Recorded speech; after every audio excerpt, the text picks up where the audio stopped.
Hey folks, it's time for TWiP Photo Critique number 110.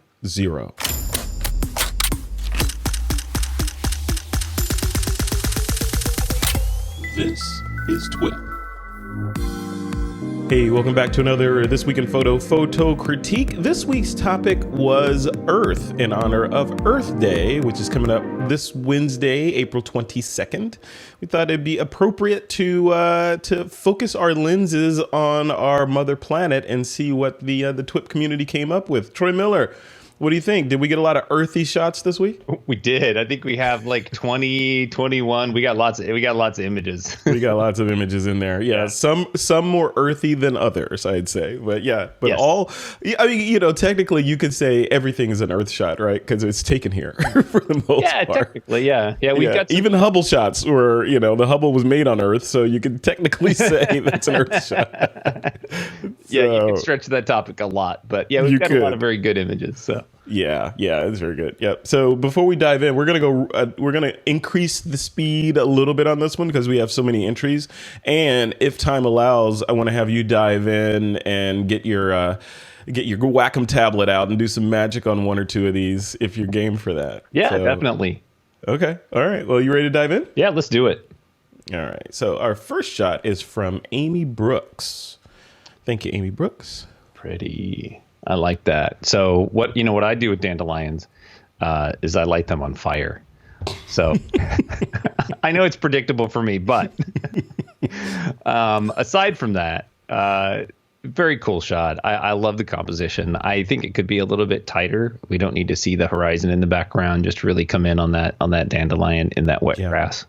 Yeah, who's the star of the show? It's that half-eaten dandelion right there. Yeah. All that means that thing's is gonna propagate itself in somebody's yard. Mm-hmm. Oh yeah. His or her babies are all over the place right now. So. Yeah. I love it. Yeah, I agree. Coming a little bit tighter. I like the saturation of the greens, but I like that white. I want to know that dandelion is the subject, right, and not just a supporting character in the shot. But cool shot. All right, let's move on to the next one here. And this one's from Amy Brooks. Yes, I love this image a lot. I think that it's very storytelling. I mean, it could really tell two different stories. One of birth and happiness, like the bird is hatched, and one of maybe the egg fell and it broke. So it's how you look at it. I saw cracked earth, cracked egg. Yeah, I feel like the egg is a little bit too far off thirds in the top right corner. I feel like it's the balance feels a little off to me. However, it's creating tension, which works in this image. So ideally, I wish the egg was a little bit closer to the left. Move it to the left slightly, but I like the cracks in the lower left corner. So I don't mind the egg where it is. I would like it to be facing more towards the camera, so because my brain wants to know what's in there, and I want the top of it closer to the camera, like so the egg is facing or tilted more towards the perspective of the camera, and then that broken piece of the egg is on this side versus the other side. And I think it kind of leads you into the egg, Right. And if this was a shot that I was going to do, I would have placed the egg further to the left in we'll center it in those two channels. You got the crack on the left, the crack on the bottom right. I would have moved it into that negative space there, because I think that's the thing that's distracting me is there's nothing in that space, and I wish that the shell was there. However, she may have felt like, I'm just going to shoot it the way that I found it, and that's important as well. Yes. Yeah, absolutely. Really, the only thing that I have that I think that technically with this image is I think the egg is too dark. It's too underexposed. And I think that a little post bringing that up would help a lot to make it pop. Yeah. And maybe this is one you can work your magic on to re-envisage it. Yeah, very easy to do. Yeah. Yeah. Cool. It's a very cool shot. And the other thing is, Amy, it looks like you may need to water your lawn a little bit. I don't know. All right, moving on to the next one here. This one's from Armando down in Sao Paulo. I dig that. right What could away. it be? Could it be the border? Could it be the key line? Like what is it about this image? But you know what? Speaking of the border, it's not even. Right? There's more space on the left side. The white border is thicker on the left than it is on the right. Yeah. So my brain instantly sees that and like, oh, something's wrong here. What's going on? Yeah. Yeah. Symmetry. Mm-hmm. The easy way to fix that, by the way, in Photoshop is if this foreground image with the tree is on a layer and the white's on the background, it's just, when I center stuff, I just go Command All, select it, Command X, cut it, Command V, paste it back in there, and Photoshop will stick it right in the middle of the image, no matter what. So. Or you could just select the layers and select your selection tool, and the top left, there's a whole row of alignment options, and just hit the center one. It aligns everything for you. That's too much work. I gotta select stuff and everything, and I those little icons for alignment. I have to try. Okay, which one do they mean? Distribute items? What's align center versus align to the? It's like just Command A, select it, Command X, cut it, Command V, paste it. It's in the middle. Oh my God. All right. I'm lazy. I'm a lazy Photoshop. So you get in the car and you're like, R means race, right? Like, why would they do that? Why would they make it go backwards? This is stupid. Were you there? You heard me. D is not drive. True. That means dad. Dad puts it in D. I'm going to race. And why is a driveway something you park on and a parkway something you drive on? I don't understand it. Oh, man. So back to the image. What do you think of the image? I love 99% of this image. The thing that's kind of bugging me, I love all the image, but really, I think that we need to crop off the rocks in the lower. And I'm not 100% sure, and I'm trying to look at the image. If those were put in later? I think those were put in later. Mm-hmm. And I think that they don't add to the image at all. And I think that what's confusing is the rocks are sharper than the foreground of the grass. Mm-hmm. And I think optics aren't matching, right? Right. And I think really this image is mega powerful with the tree, the green hill and the road and the path and the blue sky. I think that's all you need. I don't think you need the rest. I agree. Yeah. I'm saying no more. Yeah. This, I think we've said this in previous critiques. This is a shot like this is on my bucket list. And you will see it eventually, but there's because these kind of trees like on hills is a California thing, right? Oh yeah. And you're in the area where this stuff exists. It's my God, yeah. It's like a tree like this, and then some windmills, and another tree, then some. Yep. So I want a shot like this, and I want some like wispy clouds that in the top, not luminar clouds, just like one ominous cloud up there. And very contrasty. On this shot, I would like you said, I would probably remove all of that foreground, even that orange stuff. I'd remove that. Mm-hmm. If this is a composite and you have control over it, I would move that tree so that the path is leading to the tree, or move the path. I like the tree centered, but I'd want the path like just obviously leading up to the tree instead of moving past it. And that's it. I mean, I think just those few simple elements. You got grass, you got road, you got a tree, and you got a blank sky. Yep. And it's suddenly a very less complicated image, and it kind of smacks you in the face. And I love the blank sky. I mean, I wouldn't put clouds in it. I think that the tree and the path is the hero, and we don't need a lot else in there distracting from that. Yep. You can put a little kid, leaning up against a tree reading a book. Right. See? That's cool. it. Yep. All right. Thank you, Armando. All right. Next shout up is from Eric Pranskey. Oh, koi. Oh, wow. They're so greedy. Tax collectors. That's a tax collector right there. That's the government right there. I love it. That's so true. Now I'm going to think of that every time I look at koi. My dad has koi in his backyard. I'm going to think of that every time I see him. Now, I think that I think this is a really fun image. I think we've all seen this image. For me, these kind of images are all about the patterns and the textures that are going on in there. So I see this image as black and white because I want to see less of the color of the fish and more of the reflection, and then the shapes of the mouths, and then the textures on the fish and the patterns. So, and to me, I just see that as more abstract. Yeah, I agree. And we all know what koi look like for the most part, the colors of them. So removing the color from this would focus it more on just, right, the tax collector nature of these guys. Right. And then, if we want to, make our images the best we can, when we stand before a subject, we have to think, how can I photograph this differently than anybody else would come here and photograph it? Mm-hmm. And I think that sometimes it's just a matter of perspective, or it's post-processing, or it's selection of your subject within a subject. Yeah, and that's a challenge, because there's a Japanese garden here that I've gone to a bunch of times, and they have the red bridge, and under the red bridge there's koi in there. Right. You go stand on the red bridge, you look down, and you see them. You throw some bread in there, and they go insane. But then you think about it, it's like, okay, how do I get a shot that has not been done before? How do I shoot this and make it feel a little bit different? Right. Is it do you want a wide shot and then you kind of lose the koi, or do you zoom in and you get one of them doing something ridiculous, or fighting, or eating, or something like that? That's the decisions that we have to make as a photographer. Right. And the more familiar the object, the more abstract you can get with it. Yep, absolutely. I'm going to turn on my do not disturb on my. Here we go. Okay, cool. All right, moving on to the next one. Not that one. How did I get out of there?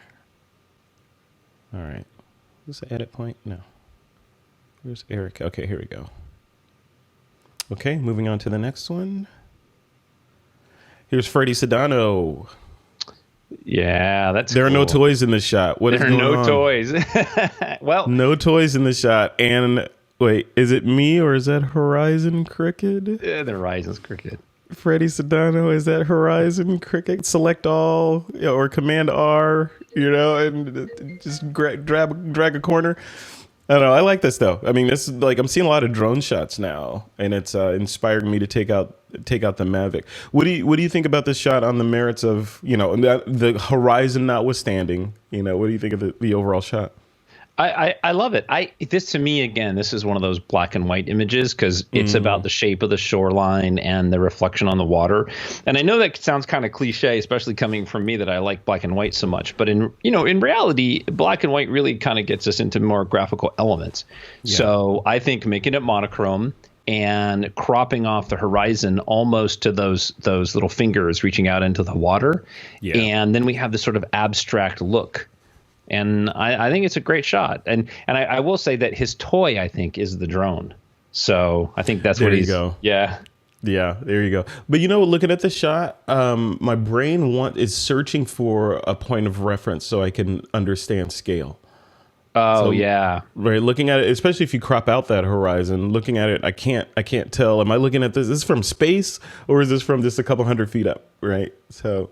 Right. And I think if you cropped it a little bit tighter and you went monochromatic, I think it would be harder for us to know what it is.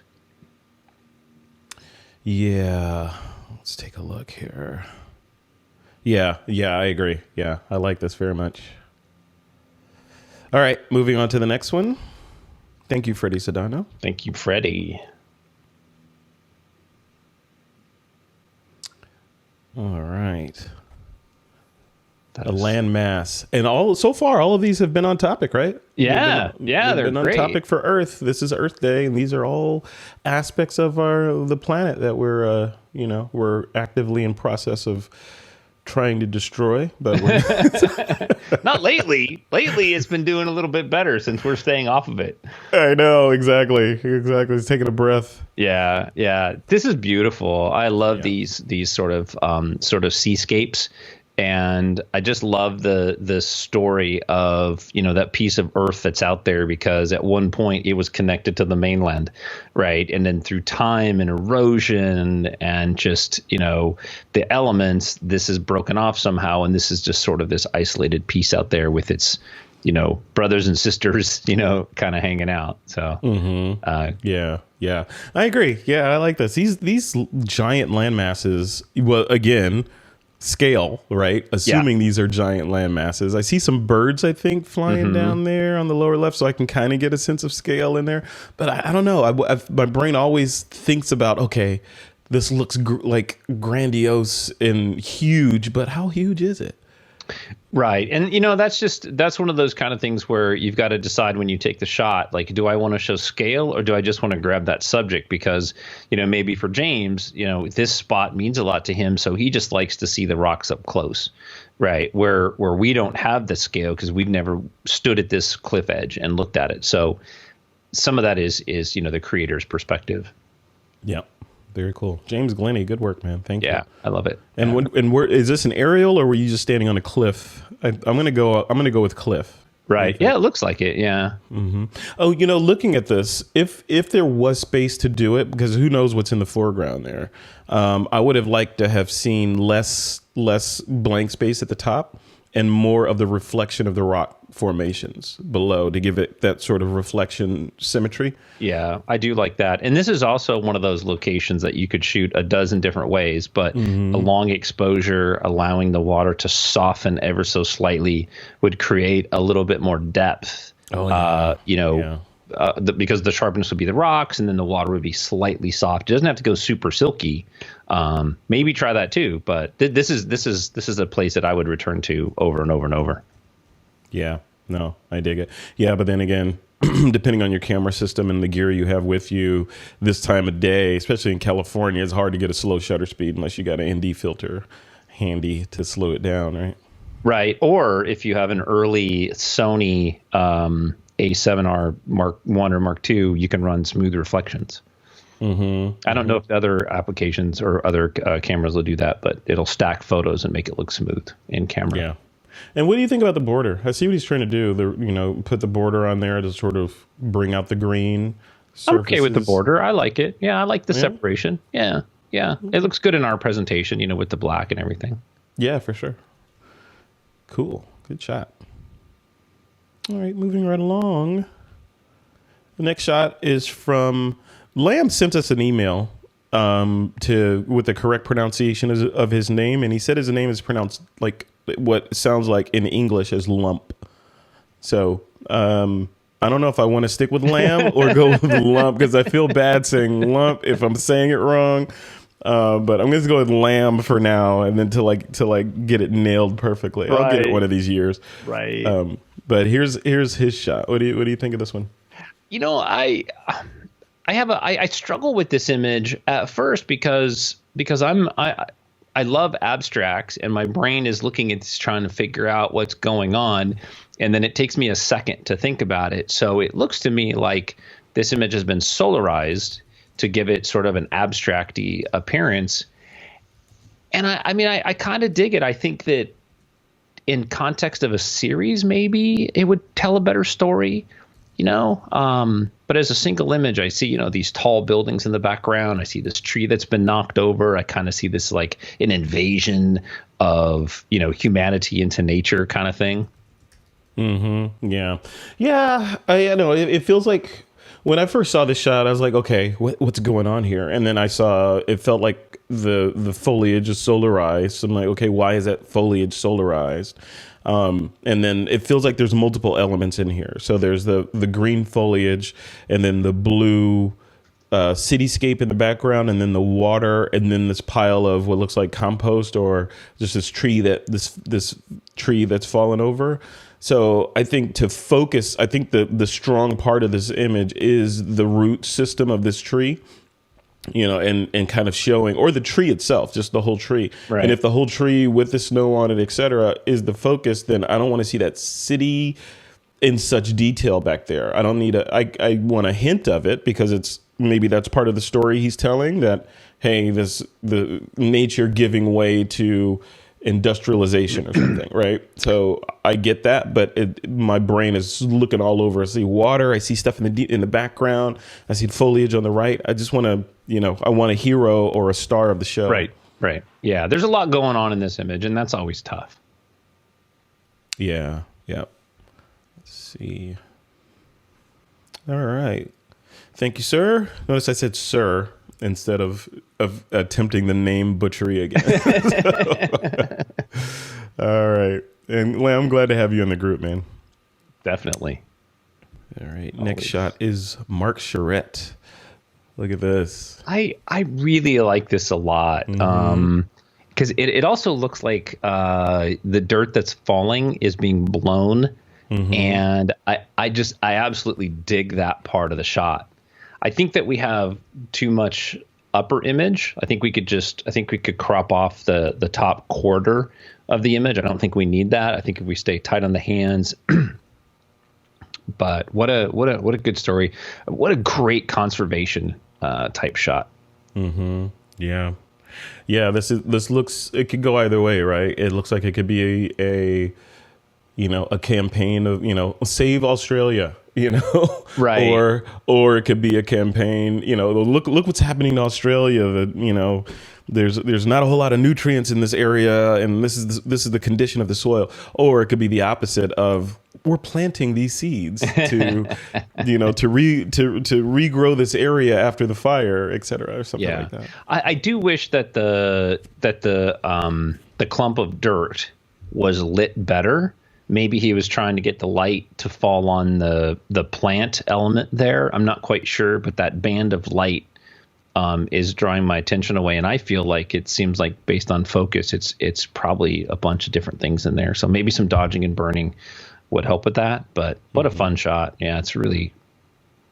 And you could leave that top portion, would be great for commercial, right? Like I was going to say, this is that's where your text would go, right? Right. Yeah, absolutely. Cool shot, man. Thank you, Mark Charette. Mark Domke's up next. This path. This is great. Yeah, this looks like a wonderful play. I want to go and walk on a path. So I know. Put on your Hobbit costume and go on your pilgrimage to find the ring. That's what this looks like. Yeah. And it's got people in here for scale, right? It does. So, and I think that's wonderful. Probably what I would do to this image is I would dodge that path a little bit, so the path tends to stand out, just ever so slightly. But what really got me with this image was how deep that path was. I'm guessing that's been worn down over time. Yeah. And that's kind of cool. Lots of hobbits walking on that. And I would probably crop off just above where the path ends at the rise of the hill back there. I don't think we need the next hill, and I don't think we need the sky. Oh, what about that? What about the water on the left? I struggle with that because I think it's distracting. To me, it's like it's a hole. It's a triangle that's grabbing my attention. So I think if we crop that off and crop it off at the top and just focus on the path and the people, I think it'd be perfect. Yeah. Cool shot, Mark. Thank you. Mark Harris is up next. Oh, I see what he's doing here. Yeah. He said, here in his caption said, here in the U.S. we call it grounding electricity. Yeah. And they call it earthing or earth. So we want to go to ground, they go to earth, which makes sense. Oh, really? Yeah. No, this is very cool. I think that a little more contrast, a little bit more deepening of the shadows would be great. And then we could crop off just above that middle block above the elbow. We don't really need the pipes coming down or anything, because I think the hero of this shot is the shadow. Yeah.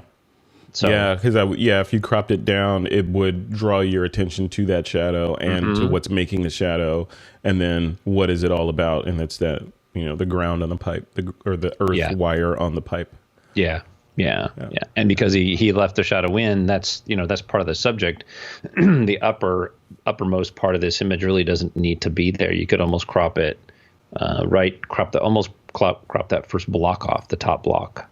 And there's a lot of detail in here. You could almost go macro on one of those elbow joints with the wire and the sort of the twisted wire in there, and it's all kind of gnarly and old. Yep. That'd be interesting, especially in black and white. Yeah, and this is one of those things where the more familiar the subject is, the more abstract you can get. So you could get in there really close. Yep.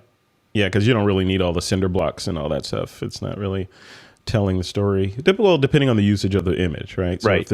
if this is for some sort of training picture for electricians or plumbers, right, then you want to keep all this in there to show them context. Yep. But if you're going artistic, yeah, just get in close, make it abstract, make people think about what the heck is this? Right. Yeah. And that thing is well grounded. There's like 3 points on there, so it's a good one. Yeah, no, yeah, where is it? Yeah, back there, right there, and yeah, it's well grounded. It's not going anywhere. All right, next shot is from Michael Duray. I really love this. This is just super cool. And This is his quarantine shot, right? Yeah, quarantine Earth, and there is a description in there on TWiP Pro that you guys need to go read about how he made this. But I mean, I love the way it's presented. Other than the fact, I think that the leaf should be dead center. Mm-hmm. You know, like go square, and put that leaf perfectly in the center. Right now, it's a little upper left. Did you measure it? You measured it, didn't you? No, I just have a really good eyeball. Okay. I just see you bring this into Photoshop. Command R to bring up the ruler and then dragging out guides. Yeah. No, I did not do that. Cool. Other than that, I really don't have anything else to add. I like the radial gradient that's back there. It really brings our attention in. I like the space, a lot of that negative space. I really like that. The shallow depth of field on the subject, on the leaf itself, I think that's really super cool. Gives me a sense of size. Yep. The treatment is really nice. The green and the purple, I think that's fantastic. Yeah, I love it. Yeah, it pulls you in. It feels like it has gravity. It just sort of draws you into the shot. Yeah.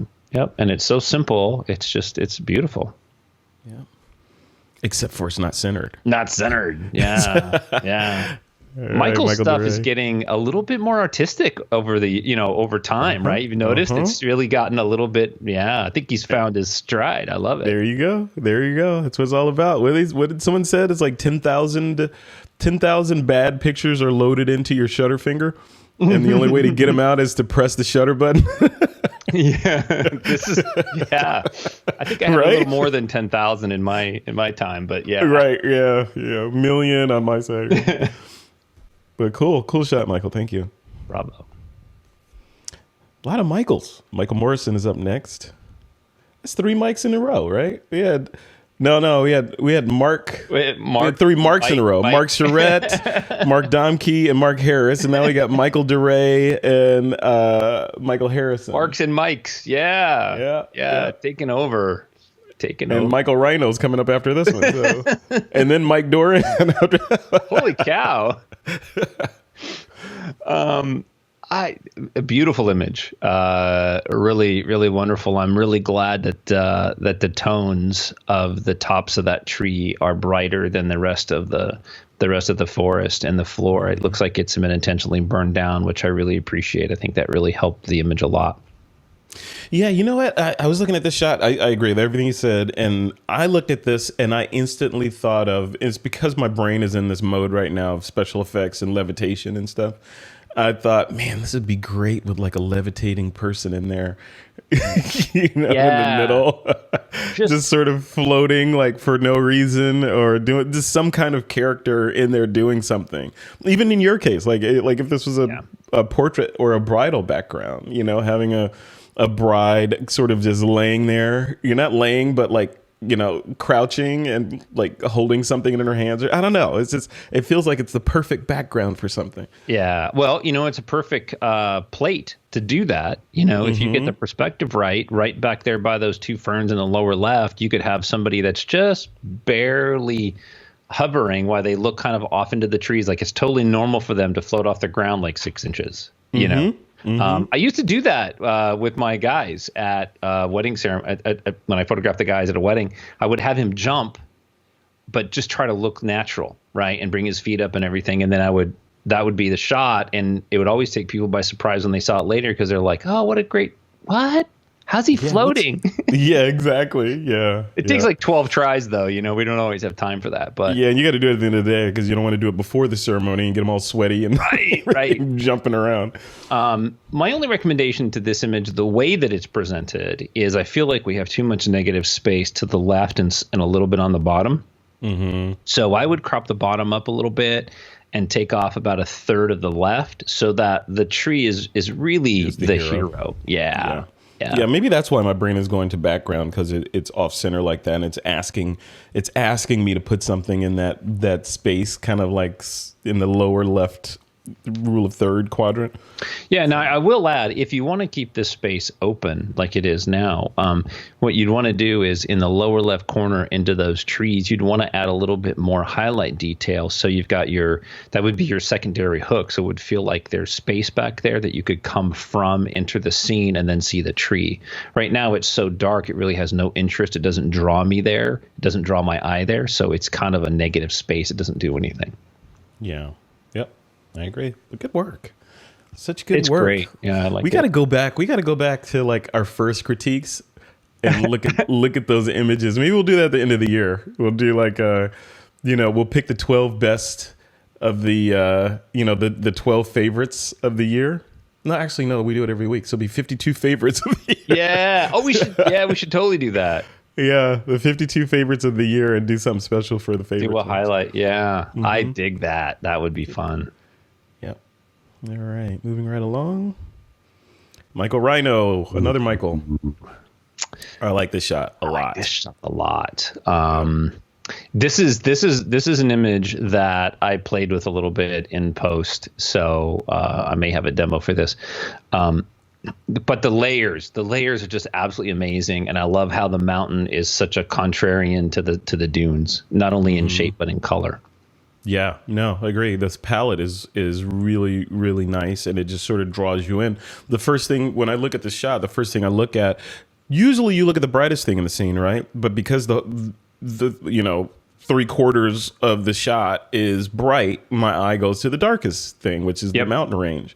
So I go straight to the mountain range, and I'm like, oh, okay, well, I can see the strata in there, giving me an idea of scale. So I know those are big mountains. And then I meander in the zigzag pattern down, and then I find the footsteps in there. And, it's an interesting image. If you stand back, it's almost abstract. And then you get close and you see more and more detail. You start seeing the ripples in the sand, the wind ripples and the tumbleweeds over there on the left. You start seeing details. And we're actually starting to get a little earth shadow off to the right. If you see there's a little blue haze line right above the horizon, then you come up and it gets warmer. That's a shadow caused by the earth. So yeah, it's called an earth shadow. So those are awesome if you can get those. I've never heard of that. Huh. Yeah. If you Google it, I thought those were eclipses. No, the Earth creates a shadow on its own atmosphere. So as the sun sets, the sun is still casting light into the higher atmosphere, where on the lower horizon, there's a shadow caused by the curve of the Earth.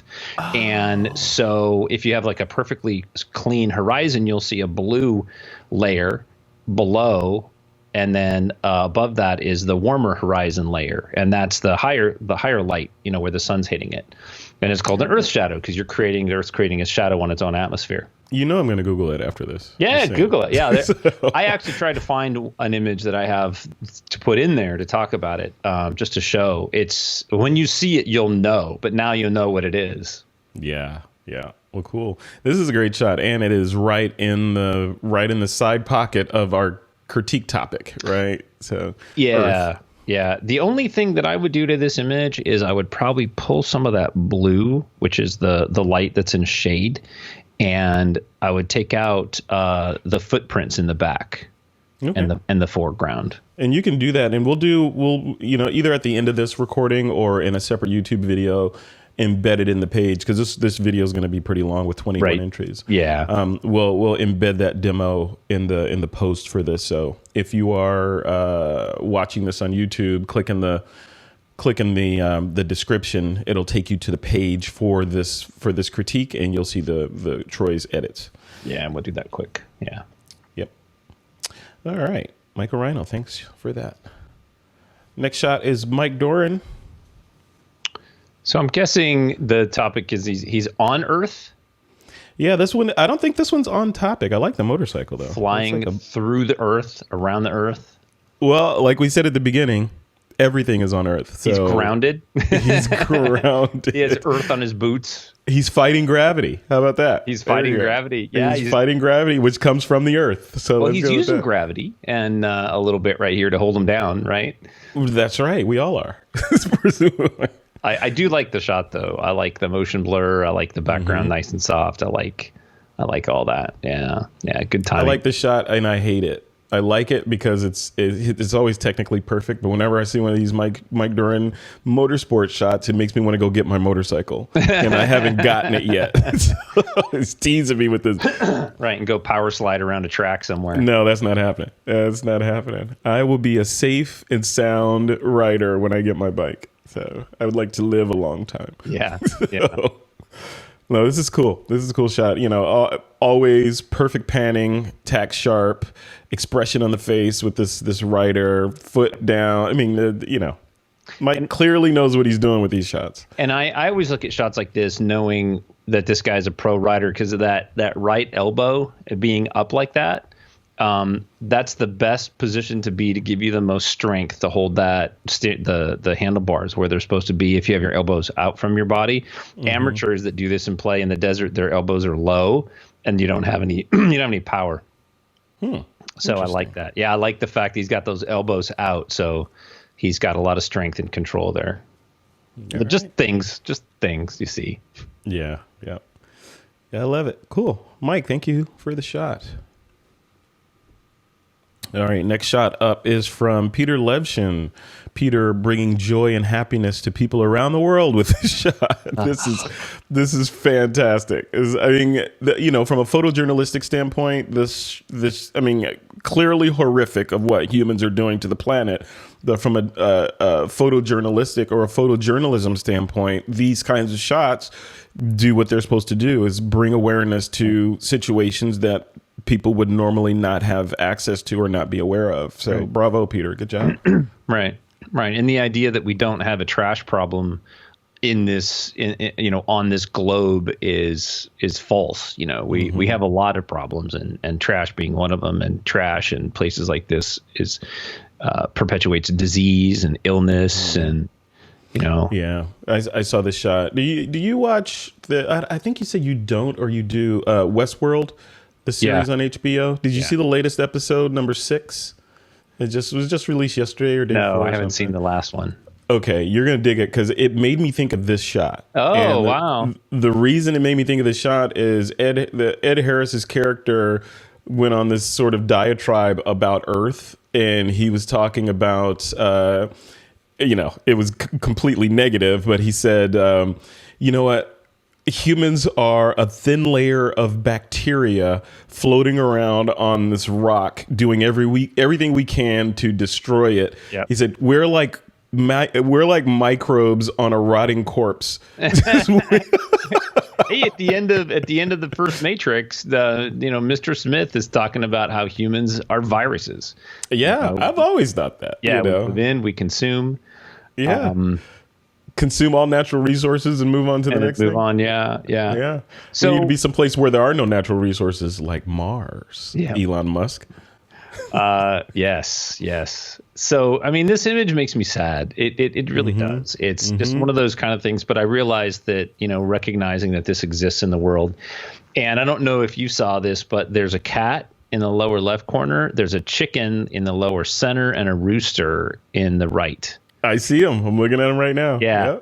Yep. Which, if this was in color, it would probably be easier to spot those. I like the fact that being, a contrasty black and white, you don't see everything. You have to actually really look at the image. So. Yeah. No, this is good. This is a good shot. This is a departure from what we normally see from Peter, which is kind of the nice, and I don't want to say tourism side, but more of a Natural Geographic type, body of work. Right. This is definitely more on the photojournalistic side. That's storytelling an important story versus, hey, look at these indigenous people from this area. And Peter has a lot of images like that. Little kids 5 years old smoking. trash, areas that have just been destroyed. And I don't think that, Western culture, we get to see enough of that in a real sense, in a non, online, right? Like online, you see photos of it, but you don't see the context of the story. Here it is. This is what it looks like. Yeah. And you're only getting a small little slice of the story here. Right. Peter can probably tell you how it smelled there and how it felt to be there. And, it's just, yeah. I'm moving right along, Peter. This is making me feel bad. Just look at this shot. Yeah. We'll delete this image off of Mighty now, and we don't. Yeah. Which is part of the problem. See, we can move on from this image. The people that are there can't, right? Yeah. So. Anyway, moving right along. All right, the next shot is from who put the shot in? I did not name the shot. Craig Stampley. Craig Stampley. Yeah, Craig Stampley. Sorry about that. This is a Craig Stampley shot. And I'm double checking. Yep. I was almost certain.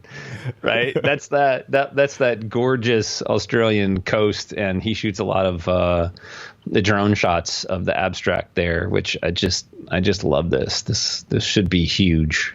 Yeah. This when I looked at this again, I mean, I don't think this shot, because we know how water behaves, the water itself is acting as the point of reference for size, right? So right. You look at it, how big this, or roughly you could probably do some math and figure out how high his drone was based on the wave activity.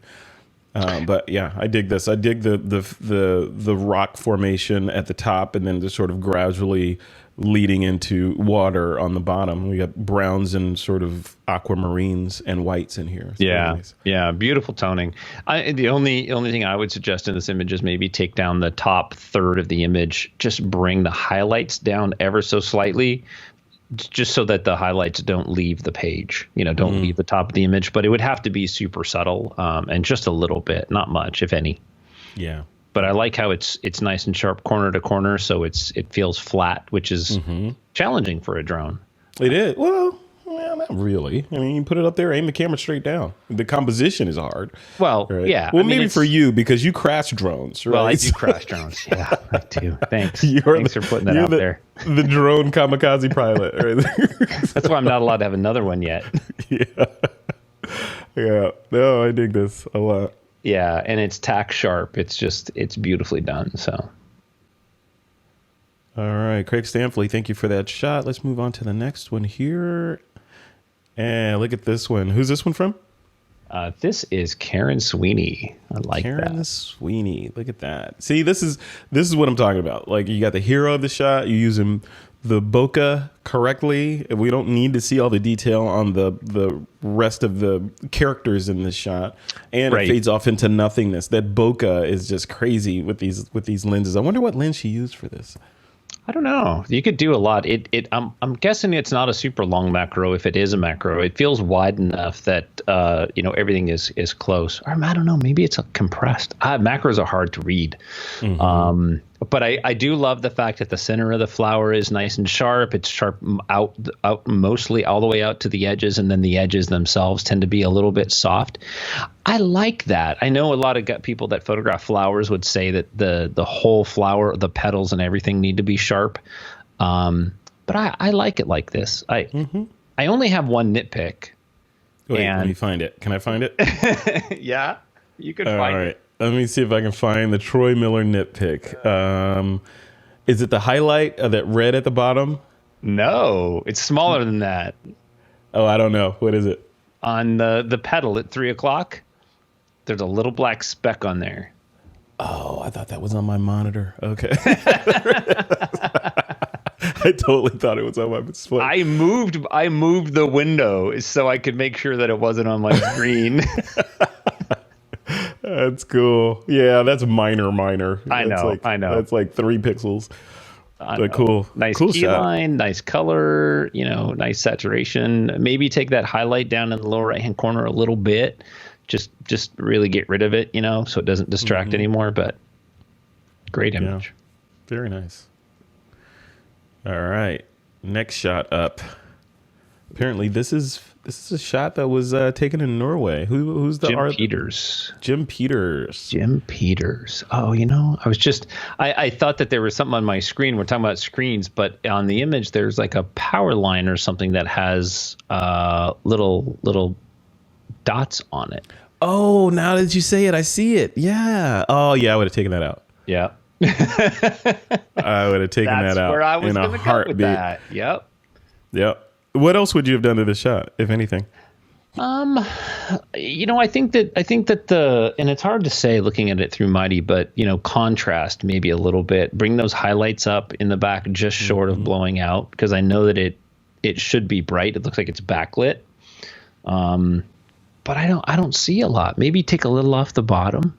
I feel like we have a little bit too much water. I think I would probably, maybe it goes along with what you're saying about contrast, but I'd probably pop those clouds a little bit. Or maybe just the overall image has just a little too little contrast. Maybe pop it just a little. Or maybe that's what he was going for. Yeah, maybe flat. Yeah, that's a style. I think that the center of our subject is really that valley with that river running down. And so I think that if we crop it up from the bottom and we crop off maybe an eighth or a quarter of the left side, it brings that valley into a nice lower left thirds and gives us a little bit stronger composition. Yeah. Yep. Cool shot, though. What a cool place to be. Yeah. Yeah, I kind of want to go there. I want to go to all these places, right? I kind of want to go anywhere right now, to be honest with you. Almost anywhere. Not to Peter's shot, but almost anywhere. Right. Fair enough. Yeah. All right. Moving on to the next one. This one's from Stephen Scharf. Yes. Look at the strata, horizontal line. Stephen's shots reflect, I think, his attention to detail and meticulousness. Yeah. Without a doubt. Yeah. His images are always nice and tight. Looking at this image, I love the story. I know where this is at. I've been there. This is a beautiful representation of this location. Where is this? Utah? This is Canyonlands, if I'm right. I'm pretty sure I am, but I think this is Canyonlands in Utah.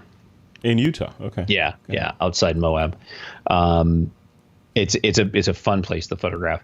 In this image, my only thing that I would suggest is to bring that background down a little bit more, because I feel like it's kind of flat and it's a little brighter. I don't know. Brighter's not the right word. I want the hero really to be the tree and the rock on the left. So I feel like if we can bring the background down even more, a little more saturation, darken up the shadows a little bit. But I'm just trying to find something to tweak on the image. It really doesn't need much. It's beautiful. I thought you were going to say that rock formation on the left there needs a bride in a flowing dress blowing in the wind. Well, everything needs a bride with a flowing dress. I mean, everything needs that. So do you literally see that when you see shots? It's like, oh, look at that hill. Oh, it needs a bride on it. So people who shoot landscapes all the time may not really think about it. But, I'm a portrait photographer, so I always photograph a third of the way into a scene, and that's where my subject lives. And many years ago, I was really struggling with landscapes, and I had a really good friend of mine. He's like, dude, he goes, you're looking at all these scenes like there's a bride in it. Because that's exactly what I do. I look at a scene, I shoot shallow depth of field, I picture a person, a third of the way into the image, so I have foreground, middle ground, background. So it's hard not to see like that. Are you saying you're a hammer and everything looks like a nail? Yes. Well, yeah. I'm fire and everything's a dandelion.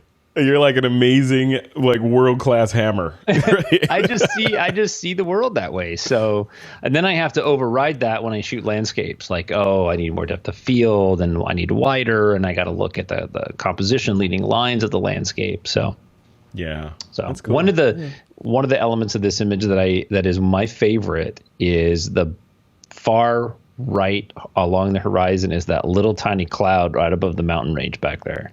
Well, look at you looking at details. I love that. Those things matter so much to a scene. Nice. Very nice. I love this stuff. This is really cool. Thank you, Stephen, for submitting this. Appreciate it. All right. Next shot up is from Tim Engel. Again, remember the topic is Earth. Who is this? Mother Earth? I don't know, but she's upset and she has no pupils. That is wicked cool. Her eyeballs, period. Look at that. That is so good. Yeah. Classic Tim Ingle. It just makes you feel all kinds of ways, right? It's like, okay, it's clearly an attractive person, but why is she covered in mud? Why is she topless here? Why does she have no eyes? But then you know what? My question for you was looking at this shot. Yes, she's covered in mud, and it's got a sort of a brown sepia tone overall color palette to it. Would you have made this just completely black and white, or is it already monochromatic? It's already monochromatic, and I love the toning of it. I think it's great because color is sort of like a spice to an image. So if we go completely black and white, it becomes more graphical, and then as we tend to add warm tone, it's sort of a skin color, the way I see it. So I feel like some of that tone is coming back. I love the fact that the mud is subtle, in that it's just adding texture to her skin as opposed to dominating the image. I love that. And I really, really like the shoulders being pushed forward like that. I don't know if that was an intentional pose that Tim did or something that the model did, but because it feels unnatural and it feels a little tense, I think that matters a lot. And this is one of those kind of images that the little things are what's helping the image to be so strong. The simple lighting.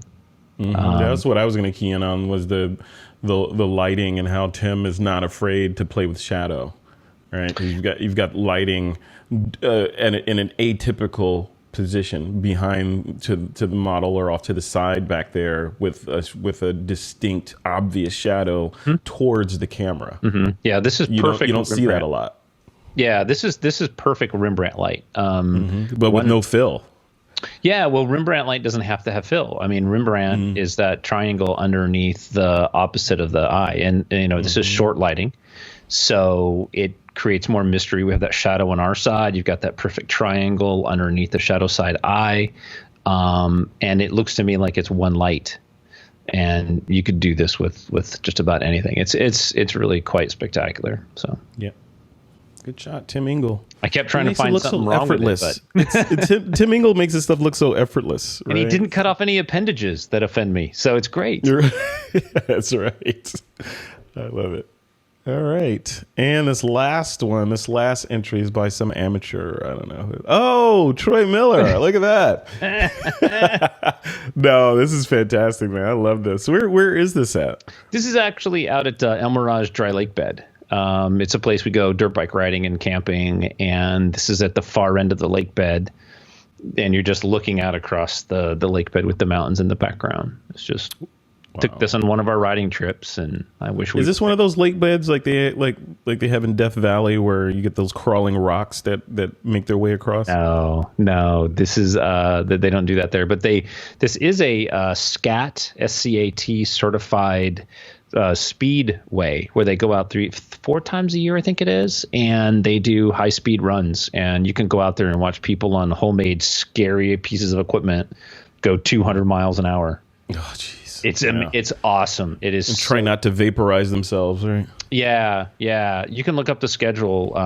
It's El Mirage Dry Lake Bed, and then you can look up the SCAT. So I dig it. Cool, man. Yeah, I've got no critiques on this one. I think this is good. Did we do Kai's image of the moon? Did we skip? I don't even see that one in here. How did I miss that one? Hold on. All right, yeah. Here is Kai's. Let me bring that one up. Sorry about that. Look at that. Nice. But you know what I think whenever I see these? I see a flawless, like professional moon shot like this. Is that moon real? I know. Did he put it in there? Which is unfortunate, but this is just a side effect of being in the world of Photoshop because it's always, is it real or is it Memorex? Right. Knowing Kai, this is probably real, right? Because he has that level of talent. But you could just go shoot some clouds and go grab a stock moon and slap it in there and call it your own. So Yep. I've been chasing the moon for years, and it's just one of my favorite subjects. And she hates me and never cooperates and is never where I need her to be. She's always mooning you. Yeah. And so I really appreciate the simplicity of this. I mean, this is really gorgeous. It's not a full moon. And the lighting and the texturing, it's you're modeling your subject just like you would a portrait, just like what Tim does in the studio. That sun is modeling that. So I really appreciate this image. This is really beautiful, and this is one of those kind of images that I wish I had. I wish it was mine. But that's great because it motivates me to get out and create. I love the fact that it's on lower thirds. So I feel like I'm looking at it just coming up, and there's a lot more place for it to go. I like that a lot. Yeah, I like it a lot too. This I have two things that come to mind when I look at this shot. No criticisms or input on the composition or the photographic quality of the shot, but looking at it, my brain goes to, I need to see a silhouette of a witch on a broom in front of that moon. Oh my God. You know what you need to do? You need to take these images from the critique, and you need to just do all that stuff to them. And just Frederickify them. Yeah. And then the other thing I think of is this is historic, because if you look back on a shot like this in like 100 years, there's probably going to be all sorts of civilization on that thing, and bases, etc. I know. So this is a shot from when it was untouched relatively by humans, right? And then we went and messed it up and put little cities on it. Right. Yeah. And this is actually, I don't know if this was pre or post full moon, but this is one of the best times to photograph the moon because the light tends to scrape across it a little bit better and you get more texture. In a straight on full moon, you don't always get that level of texture. So yeah, this is really nice. Yeah. I like it. Good work. Yeah. Bravo to Kai. Very much in Kai's style too. Kai's style is always very clean. Simplistic, I love it. like graphical elements and intentional, right? Yeah, minimal distractions. Yeah. Yep. All right, Kai. All right, so do you have a favorite? I have two favorites, but I have one that's slightly more favorite than the other. I have like 21 favorites, but well, see, I like Michael Rhino's the landscape with the let me bring that one back up. Let's see if I can find it. Right there. There it is. So this one, I like that one a lot. I think I can see that one framed and hanging on the wall. But my other favorite is this one. Can you guess what it is? Yes, you can, because we just talked about it. It's that one. There it is. Yeah, I think that's my winner. I think that for me, it really comes down to it's so minimalistic, and it's something that everybody on the planet can look at and see.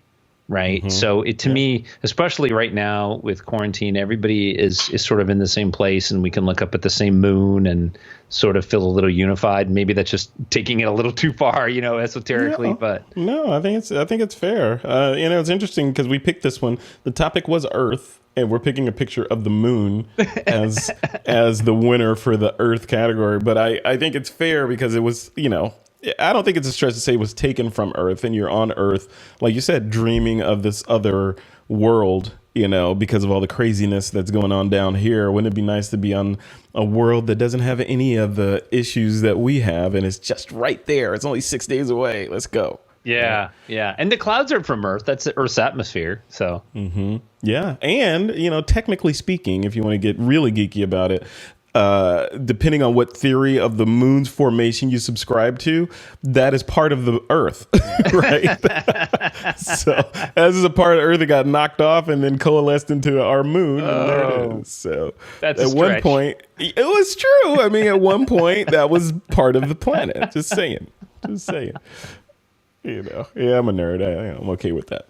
Well, cool. Well, congratulations, Kai, on having this week's favorite. And Troy, you're going to take a couple of these images, and you're going to record a separate sort of tutorial not a tutorial, but just a walkthrough of what you would do to change them. Which images are you gonna dive into? Michael Rhino's and Amy Brooks. Amy's the egg. Just a couple. Oh, the egg shot. The egg on the cracked Earth. 5 minutes even. Cool. All right. Well, look. If you're on the This Week in Photo page right now, look around this video and you'll see the other one. If you're on YouTube watching this, look in the description and you'll see a link to the blog post that has Troy's magic tutorial in there, or edit Photoshop magic. Are you doing that in Photoshop? Or are you doing it in Capture One? These are going to be in Photoshop. Okay. Cool. Yeah. Give different set of tools. All right. And last but not least, next week's topic for the critique, number 111. We're all the way up to 111. I know. It's crazy. Shadows. The shadow knows. Yeah. What evil lurks within the hearts of men. Yes. The shadow. You called that up pretty quick. Hey, it's in my head. I used to listen to those old radio shows, Not that that's from my dad's era. Not that I'm that old, but I dug those little radio plays that play in your. Leo Laporte was experimenting over on This Week in Tech. Was experimenting at one point a couple of years ago with doing radio, like in-show live radio shows with Foley and all that stuff. I think that would have been cool. I'm not sure where they ended up with that, but I was interested in hearing that because we got the audiobooks that are kind of taken off now, or were taken off at the time and still are now, and then you have bringing back what's old using new technology and streaming and doing that's true. Foley, and showing people in the studio making all the noises and reading the stories have been cool. I used to listen to the Radio Mystery Theater, and those are super hard to find now. And that would be so cool to see those reenacted, done that way. Yeah. Who was that guy? God, I feel bad for not remembering his name. But who was that guy that did that radio program where at the end of it he would always say, "And now you know the rest of the story." What was that? I don't know. Somebody in TWiP Community, remind me who that was, because I want to go re-listen to those. I can't remember the name of that radio show. It was because it was well written, and it would always have a twist at the end, almost Alfred Hitchcockian, right? And now the rest of the story was how he signed off everyone. So we'll have to. I know you're Googling it right now. I know. Paul Harvey. Paul Harvey, yes, thank you, Paul Harvey. Yeah, and was an American radio broadcaster famous for his syncratic delivery of news stories and dramatic pauses. Yes, we need to bring that back. Now that we have podcasting and YouTube streaming, we need a Paul Harvey type delivery. Go listen to Paul Harvey if you can find it. I did. I got a couple right here. I'm going to bring them up. Yeah, and listen to the end. You're going to remember me saying, "And now you know the rest of the story." Every time. Cool, man. All right, that's it for this one. I can't wait to see your tutorial on Amy's and what was the other one? Michael Rhino's shot? Michael Rhino's, yeah. Yeah, cool. All right, anything you want to let the audience know before we end this one? Have fun, be safe, go take some photos. All right, I like those three things. Yeah. Cool. All right, Troy Miller, thank you, sir. All right, take care, buddy. Thanks. All right, we'll see you next week. All right.